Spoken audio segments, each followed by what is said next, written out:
Hi guys, welcome back to the channel and the series of videos on landscaping at the back of the layout. Okay, didn't get any video footage of this stage, but I actually used an old Hornby polystyrene locomotive crate from a locomotive that I no longer have. It was an old Railroad Plus, Hornby Railroad Plus one. Had that kicking around. I'm glad I saved it now. So I already had that little raised section just down there. Sorry, struggling to see, that might be better. So I had to cut it in half and then shave it a bit to sort of fit in the corner next to the tunnel entrance. And then this sits a tiny bit lower, which is quite good. And then I it's a bit messy, but yeah, just used my box cutting knife and just shaved a bit off just to make a bit of a cutting. And then I cut a bit off here and then curved the edge, because over here, if you just see outside the shot where my finger is, that's just part of a gravel road going to another part of the aggregates plant. So my tip truck can come in and out, and plus the excavators and loading devices and what have you. But anyway, and just to glue it down, I just used a bit of polyfiller from the caulking gun and stuck it down, left it overnight. And now this next section I will just apply some polyfiller mainly to the sides, fill in some of the gaps. I'm just going to poke some paper towel into the holes there so I don't waste my polyfiller, and then just put a bit of polyfiller on top, do those gaps and fill in there, smooth it out, let it dry. There's not going to be too much on top because the top section is going to be sort of static grass and some small trees, and the sides probably going to have that sort of exposed as sort of a rocky cutting perhaps. That may change. Alright, I'll speed it up and you can watch how I do the polyfiller.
Alright, welcome back. Next part of the video.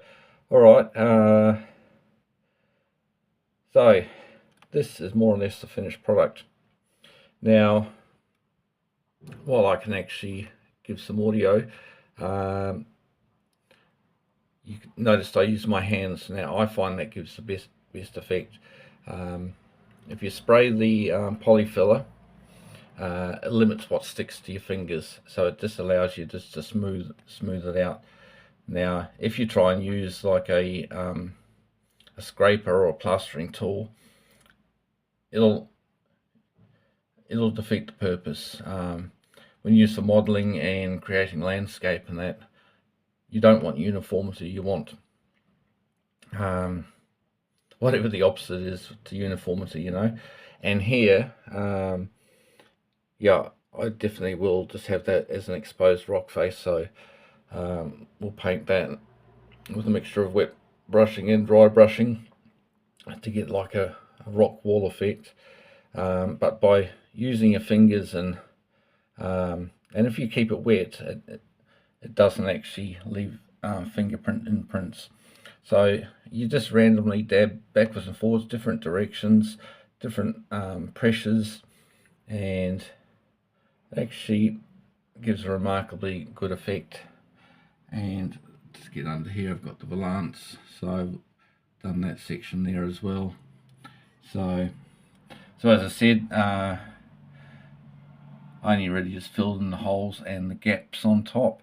There was no need to actually waste the polyfiller and put that on top, because we're going to use the polystyrene for planting trees, shrubbery and grasses, and maybe a few rocks and stones up there as well. But yeah, I'm rather happy with how that's come up. So now we're in autumn, even though today we're expecting 22, 23 degrees here in New Zealand, but I definitely won't. I'll leave it till tomorrow and test the waters. Just going down this part of the layout here. That's what I did last night for the gravel pile. That is sort of, the outer skin is now dry, but it's still quite soft, so the underneath under the skin hasn't dried yet. So yeah, quite possibly that's a bit thicker, I think, than what I've done here, because I've sort of but yeah, this time of year you're probably best off minimum say 30 hours, 36 hours. But the beauty of the polyfiller is that it's designed to paint over and holds the paint really well.